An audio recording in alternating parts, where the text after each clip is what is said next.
नमस्कार साथियों, स्वागत है आपका अपने चैनल श्री जी भक्ति भावना में। साथियों, आज मैं बात करने वाली हूँ पाप मोचनी एकादशी की, जो हिंदू धर्म में बहुत ही महत्वपूर्ण मानी जाती है।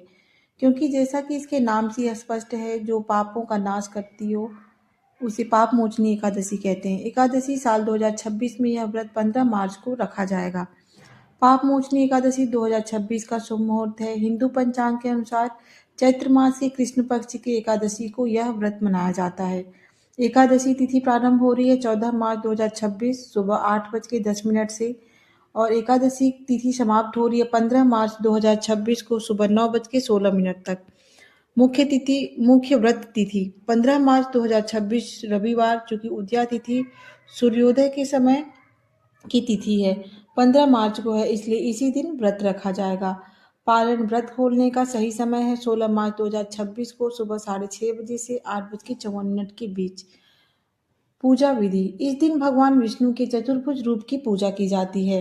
सुबह ब्रह्म मुहूर्त में उठकर स्नान करें और साफ वस्त्र पहने, हाथ में जल लेकर व्रत का संकल्प लें। भगवान विष्णु की प्रतिमा को गंगा जल से स्नान कराएं, उन्हें पीले फूल, अक्षत, तुलसी के पत्ते और फल अर्पित करें।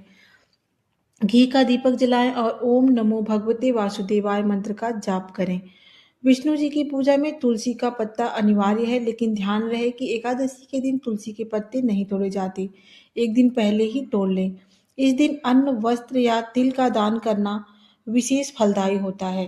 इस दिन क्या करें और क्या ना करें: सात्विक भोजन करें, चावल का सेवन बिल्कुल ना करें, रात्रि जागरण और भजन कीर्तन करें, तामसिक भोजन, प्याज, लहसुन, मांस, मदिरा का सेवन बिल्कुल ना करें, बड़ों का आशीर्वाद लें और दान करें, किसी की बुराई न करें और झूठ ना बोलें।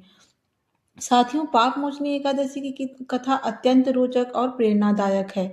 यह कथा भविष्य उत्तर पुराण में भगवान श्री कृष्ण ने धर्मराज युधिष्ठिर को सुनाई थी। इस कथा को सुनने मात्र से जीवन के सभी पाप नष्ट हो जाते हैं। चलिए इस कथा को ध्यानपूर्वक श्रवण करते हैं। पाप मोचनी एकादशी की पौराणिक कथा। च्वन ऋषि के पुत्र मेधावी ऋषि एक तेजस्वी, तपस्वी और मंजू घोषा नाम की एक अप्सरा। मेधावी ऋषि उस वन में कठोर तपस्या में लीन थे। एक दिन मंजू घोषा नाम की एक अप्सरा वहां से गुजरी। वह ऋषि के रूप और तेज पर मोहित हो गई और उन्हें अपनी ओर आकर्षित करने का प्रयास करने लगी। उसने कामदेव की सहायता से नृत्य और गायन शुरू किया। मेधावी ऋषि भी उसके मोह जाल में फंस गए और अपनी तपस्या को बीच में ही छोड़ दिया। ऋषि मंजुघोषा के प्रेम में इतने मग्न हो गए कि उन्हें समय का ज्ञान ही नहीं रहा। कई वर्ष बीत गए, लेकिन मेधावी ऋषि को लगा कि अभी कुछ ही क्षण हुए हैं। एक दिन जब मंजुघोषा ने वापस स्वर्ग जाने की अनुमति मांगी, तब ऋषि को अपनी भूल का एहसास हुआ। जब ऋषि ने गणना की तो उन्हें पता चला कि उन्होंने अपनी तपस्या के 57 वर्ष उस अप्सरा के साथ बिता दिए हैं।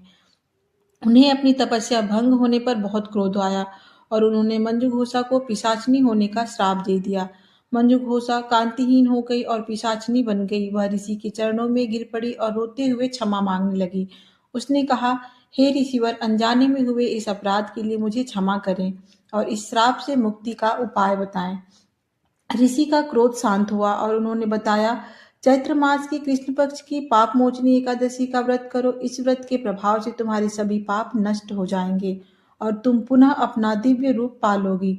मेधावी ऋषि स्वयं भी ग्लानि से भरे हुए थे। वे अपने पिता च्वन ऋषि के पास पहुंचे।